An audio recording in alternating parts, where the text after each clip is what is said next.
மீதி இருக்கிற 15 தான் அந்த இனம் புரியாத ஒரு இது. அந்த இனம் புரியாத அந்த ஈர்ப்புங்கிறது என்ன தெரியுமா? எந்த நடிகர் வந்தாலும் அப்படி கூட்டமாக போய் பார்க்குறதுக்கு போகிறாங்கல்ல, அது. இது வந்து உங்கள் தொண்டர்கள் நினைக்காதீங்க. இதை வச்சு நம்ம அரசியல் பிடிச்சிடலாம், நம்ம சிஎம் ஆயிடலாம்னு நினச்சிடாதீங்க. இது உங்களுக்கு பெரிய ஆபத்தில் வந்து முடிஞ்சிடும்.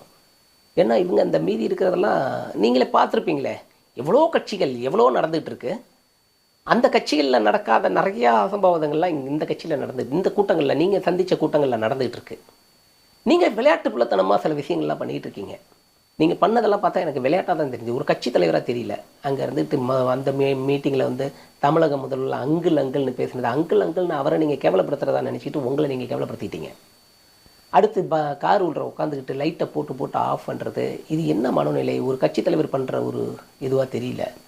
இதெல்லாம் பண்ணி எதுவுமே நாகாமல் இருந்திருந்தாக்கா வேறு மாதிரி போயிருந்திருக்கோம். இவ்வளோ பெரிய பாதிப்பு ஏற்பட்டுருச்சு. இதை நீங்கள் யோசிச்சிருக்க மாட்டீங்க, யாருமே யோசிச்சிருக்க மாட்டாங்க இவ்வளோ பெரிய விஷயத்தை.